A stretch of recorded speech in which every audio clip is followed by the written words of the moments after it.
Good afternoon, folks. This is Steve Barnes at the Times-Union, coming to you from my home studio in beautiful downtown Albany, which is to say, sitting at my kitchen counter with my phone and laptop. We are once again here to talk about the hospitality industry, particularly restaurants. And today we'll be veering into the catering angle of it. Our guest today is Sean Willcoxon, very long-time employee for Mazzone Hospitality based in Clifton Park. And Mazzone is the area's largest caterer. I'm interested to chat with Sean and see exactly what this has meant for them because, well, what is a catering company when you can't have a bunch of people gathered together?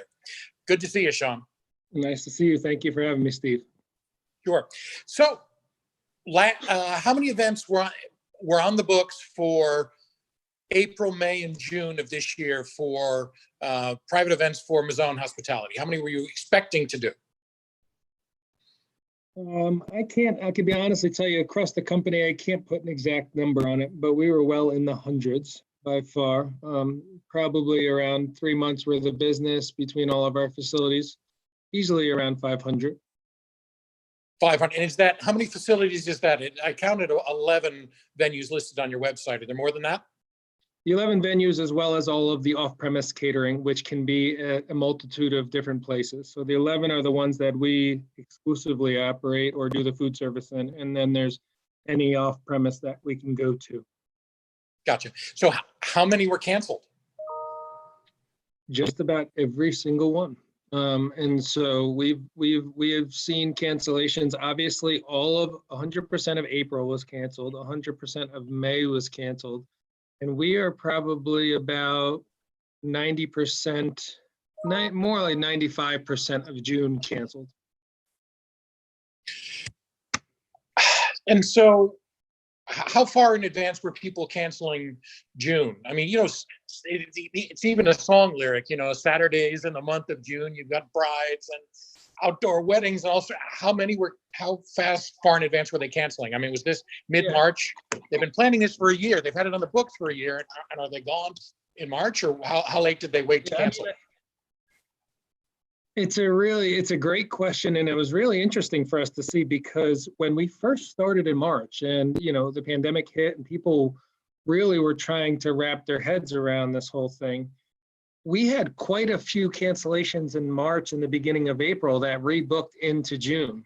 And June was okay. Like June was just going to be even busier than it always is, because June was still a ways away. And then people realized pretty quickly that June wasn't gonna be okay, and people weren't going to be safe yet, and the new normal wasn't going to be in play yet. So then July quickly became the safe month. And when July became the safe month, it held like that. I would say it held like that for probably the remainder of March, because March seemed like it was forever. Now things are going by a little bit quicker, but March seemed like it was forever because of the initial push. July was the safe month. And then as we got into the beginning of April, we started to see, like, you know, everybody knew that this was a big deal. They wouldn't do what they were doing. The government wouldn't try to protect us like they were trying to protect us unless this was a big deal. Then we realized, and things started to move out even further. And so as we got the further we got into April, and especially, you know, the beginning of May, we started to see cancellations push out because people at this point were realizing that things are going to come back. There's no question that they're going to come back. We'll be back, you know, we're back celebrating again. But initially, it's going to look different than it is going to be when it closed.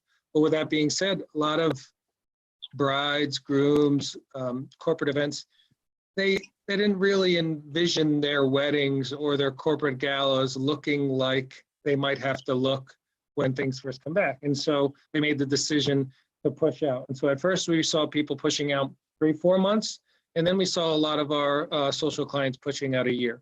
Now, the question that's been asked of us is, well, what should I tell my bride that's booked in September? Or what should I tell my client that I have for October? And, you know, the answer is, at this point, we wish we could, you know, give it a crystal ball, but we're continuing to learn and evolve, as I'm sure we'll discuss today. But we've seen cancellations all the way out as far as October, November at this point. And, we anticipate that some of those maybe were done a little bit too quickly, but at the same token, everybody's going to handle this differently, and we're gonna pivot and make sure we work it for everybody.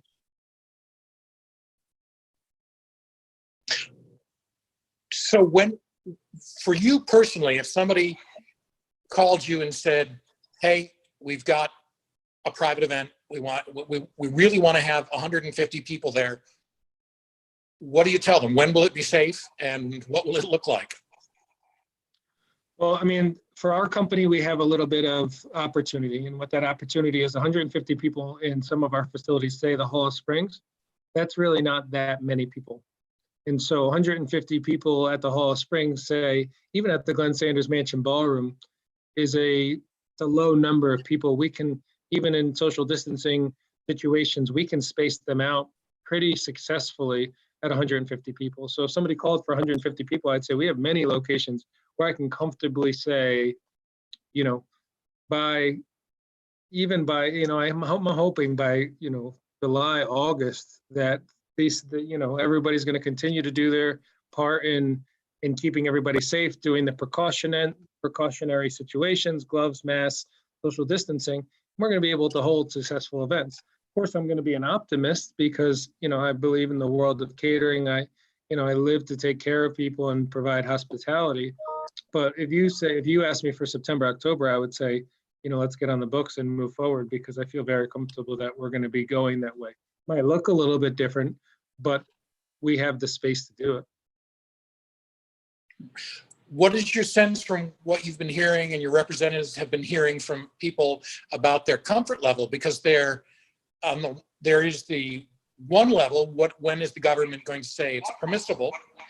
When is it safe with whatever restrictions in place? But then there's the intangible of how people feel about it. I did a poll on the table hopping blog that asked people when they'd be comfortable going back to restaurants. And while about 40% said immediately, well, I'm ready, and whether they're masked or not, and we're ready to go back. But then, there was a strong quarter, 25, 26%, who said they wouldn't even be willing to go back until there was a vaccine. So what are you hearing about people's willingness to get together again? Because I would think the pall of fear would sully a celebration if you're worried about the guy coughing at the next table. Yeah, and we understand that and we're accepting that. But what am I hearing? I'm hearing that there's a demand for people to want to gather and celebrate again. Now, but that is also, I would say that we'd be very probably similar to the way that your poll looked like for the restaurants, but understanding that at this point, due to cancellations and due to everything that has gone on, people might just gather a little bit differently. So, when we're talking our social clients with our weddings, I think people will be a lot more comfortable gathering with those that they know and understand what lifestyles they live a little bit more than people that are gathering with those they don't know. And so I think social will come back the quickest, and I think people will be comfortable gathering in social, but I also do highly anticipate reduced guest counts. There's no question that, we've all seen the news, and we believe that this pandemic and this virus is really affecting the older crowd more. But we believe that there'll be a significant reduction in guest count with the older population and population that has to travel long distances, especially using, air travel. We do believe that we're going to see reduced counts because of people traveling long distances. With that being said, we have people calling us. We got calls this week about 4th of July events. We got calls this week about baby showers in August. And we're getting calls for new business that's coming in to book. So we see that there's a little bit of a demand, uncertainty, but definitely a demand. What might it look like, a baby shower in August? I mean, so would you expect guests to have masks? Staff will presumably be masked, but what else will happen? What will it look like?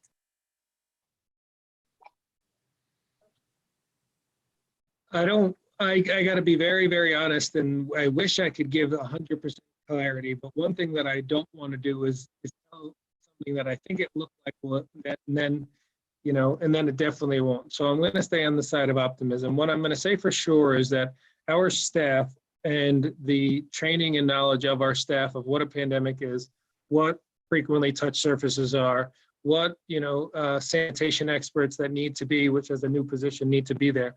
We are going to do everything we can to make sure that the facility and the actual physical location and the plates, the china, the actual layouts of events, service buffets versus self-service buffets, plated meals and service meals versus, a style of food that is more of like a family style.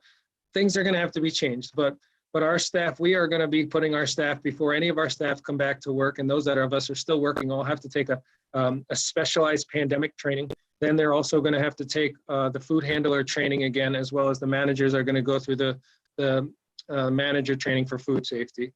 Wearing gloves, masks, as well as even some situations in aprons, depending on how it is. Again, just understanding that we don't know where their clothing and their clothing was prior to coming into the building, and so we want to make sure that there's a protection there. Buffets in a self-service setting, at least for the short term, are definitely not something that we're going to see. Obviously, using serving utensils and crossing individual hands, that's not going to be there. Family style service at a table where everybody is communal and sharing, that's not going to be there. But at the same token, what is a guest going to have to do, or how much spacing is a guest going to need? Coming out of this two months, 2.5 months down the road, we don't know that answer. So we don't want to sell somebody a baby shower or a 4th of July party that says, listen, we'll do your event, but you are going to have to keep 6 feet distance. All your guests are going to have to wear masks, because we don't know that answer yet. So we don't want somebody's vision of that. With that being, saying that, we have to also be realist and understand that, well, if people enter into an agreement with us to have an event, but they say, listen, if our customers aren't going to have to wear, if our guests are going to have to wear masks, or we're not going to be able to eat unless we're 6 foot away from each other, and that's something that the government's going to put in place, well, we're absolutely going to follow it, but we're also going to work with our customers that booked on the assumption that that may not happen. And so if it does, we're just trying to work with them to say, listen, we encourage you to book, but at the same token, we'll be very flexible if down the road it doesn't change to maybe as quickly as we want it to. A year ago at this time, how many people worked for Mazzone's catering division, and how many presently are on the payroll? A year ago at this time, we probably towards the end of May, coming into June is our high time. Full and part-time employees, probably looking about in the 500 range of employees across the company, just specifically on the catering side of the business. Right now on payroll, we're probably looking about 20 to 25. Were a lot of those employees part-time, people who, picked up events here and there? And if so, were they eligible for unemployment, and have they been getting them? Yep. So our company really, I think, stood behind our employees, and everybody, and you hear these wonderful stories of the way companies are standing behind employees, and unfortunately you hear some bad ones, but I was very proud of our company. And so all of our employees, the majority, I would say, of that 500, more than half were part-time employees, less than 30 hours. But we still had obviously a fair amount of salaried employees, and then fair amount of employees over 30 hours a week. Any one of them, they were all furloughed. No employees were laid off. They were all furloughed with their benefits intact. So our company has been keeping their benefits intact, as well as paying the employee contribution to that benefit is being paid in the meantime by our company, and our company is standing behind them. And so they were able to collect, the benefits and the increased benefits from the federal government, as well as not lose their health benefits, which was something we needed. We also have been staying in contact with them the best we can. It's not easy. I'm not going to put it out there. A lot of employees, I wish I could call 20 employees a day, but that's just not possible. But I got to give it to our team. They've been doing their best to stay in touch. We've done 2 days worth of feeding, where we had our employees come in and we would feed them up to a family of 4. and give them just meals for the night. And so we did that on 2 different occasions. And we're actually looking forward. We're planning on, a drive-through barbecue for them as our next employee feeding. And so that is just something that we're trying to do the best we can to keep reach out to them. And we have a lot of great people, and we've been able to do. The employees that worked 1-2 days a week, maybe haven't seen them or talked to them as much. But our regular employees, we've been trying to engage with on a very regular basis. And then as this thing does come back and we start to pull in business, we have to bring all those employees back prior to business opening to make sure that they fit into all of our company's self-induced standards of training. And the pandemic trainings are so vitally important to us because consumer confidence, which is what you mentioned in the beginning with that poll, I think that consumer confidence poll only grows and those people come out if they feel like they're comfortable. I've seen a lot of places, stopped at Starbucks this morning, which opens its doors for the first time in a long time into where people can kind of come in and order a coffee inside. And again, felt totally comfortable with their signage, their floor markings, how they keep people distant, really how they communicate. And every one of our facilities and properties, we're going to be doing that. I think that's what we're going to do to grow that consumer confidence, that people realize that we do care about it, and that when they're around people that are trained to make sure that they're in the safest environment they can be in. What would you say is your employees' general attitude about coming back? Do they want to get back to work? Do they miss the events? I mean, if you're a server and you're doing multiple weddings and other private events over the course of the summer, that there's a temperament there. That's something you enjoy. That's why you do it. And it's not just a job. But do they want to come back? Do you think they said they would feel safe with these precautions in place? So again, I believe that it's definitely on a case-by-case basis. We have some employees that are definitely chomping at the bit to get back to work, and we've had a couple of situations where we've had like a little 2 weeks worth of a drop-off business, or so feeding a certain crew members for Easter and Mother's Day. We did a pickup business, and we had some work, and we made calls out to the employees from their hierarchy of their date, like when they were hired first, those employees got called first, and some of them chose not to come back, and others couldn't get back in the door quick enough. But I do think it's a combination of the fact, Steve, that, say what you will with the government and their support, the $600 additional unemployment thing is going to both help and hurt us when it comes time for the employees to come back to work, because a couple of the employees said that, they just didn't want to affect it because they were counting on that money so much to make sure that they can pay their bills. And you got to respect that. But at the same token, when we have the work to give them, and when we call them back, we feel that our core strength of employees and the way that the calendar looks for their buildup back to full capacity, we feel like there's a good balance between getting those employees back to work, building their employee confidence that we're doing the safe part, them spreading that word, and then the rest of the employees starting to join us as the work is fully back, and we need them all. Have you put a price tag on this? Do you know what this has cost Mazzone Hospitality? Is this income just flat lost, or is it income deferred? This is a majority income deferred, and we thank all of the people that have stuck with us and rebooked with us and moved dates and scheduled with us for that. There's absolutely 100%, a loss in this situation.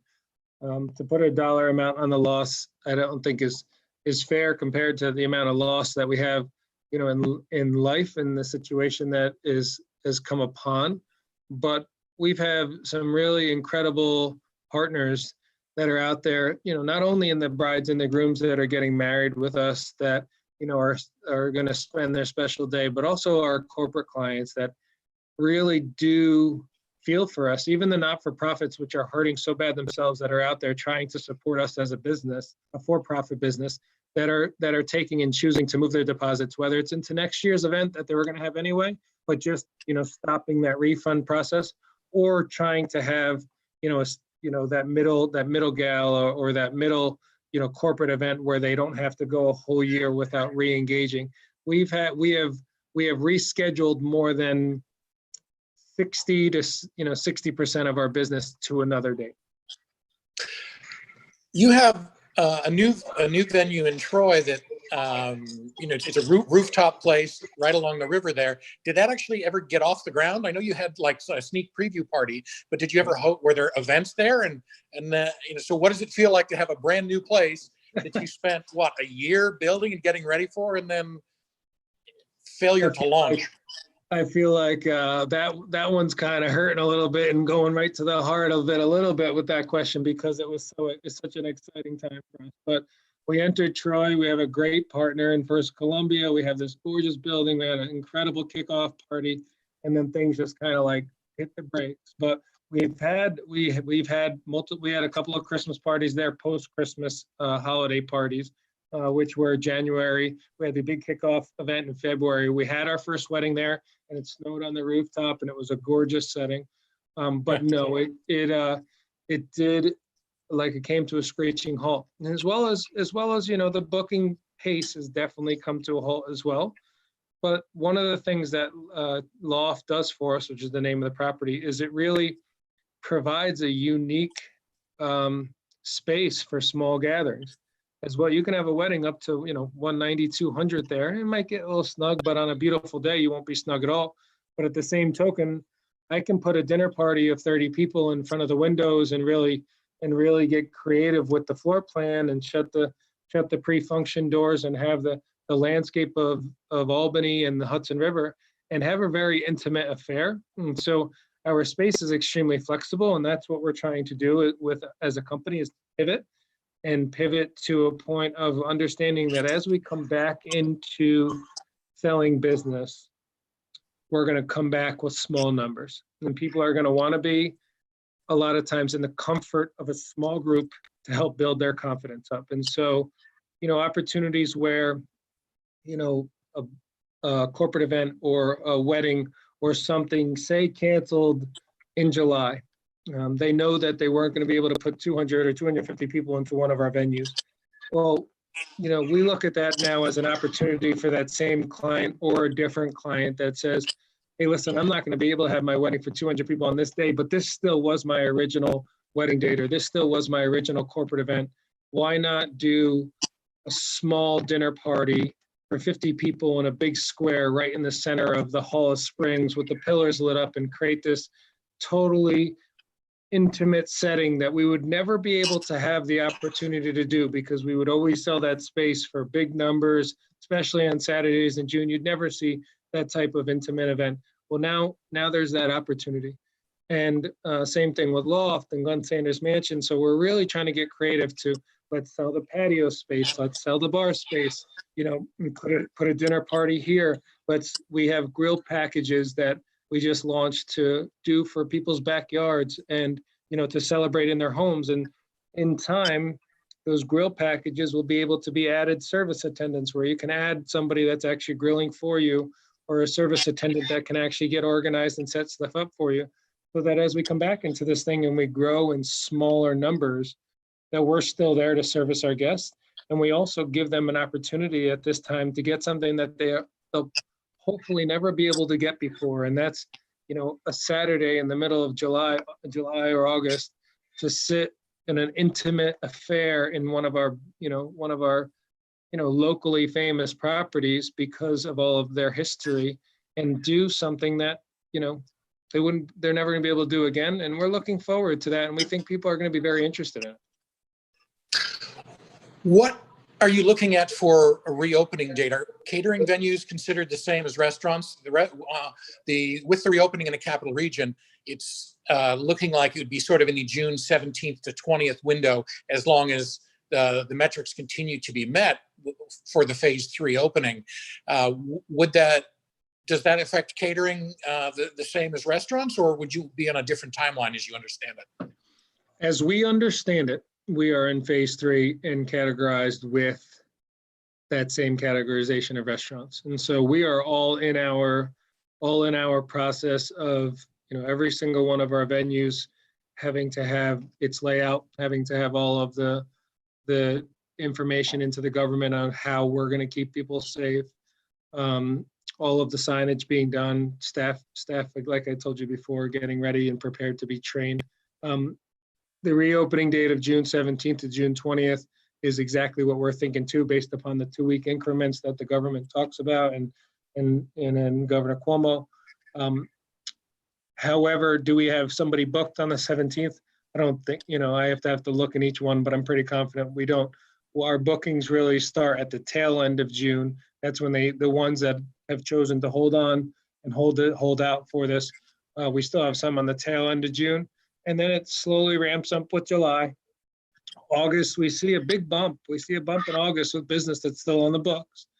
And then September, we see confidence. We see at least private consumer confidence. We don't see, the corporate confidence isn't nearly what it is. And I think that's because of the fact that, the groups are going to be different with different corporate, attendees not knowing or being, I don't want to say uncomfortable, but unaware of how others or what they've done or where they've been. But the private consumer confidence from the social market is very strong in September. And we just really hope that it stays that way. Great. I really appreciate you taking the time to chat with me. And I hope summer continues to build as it looks like it will be for you. Yeah. Thanks again very much. And you have a good afternoon.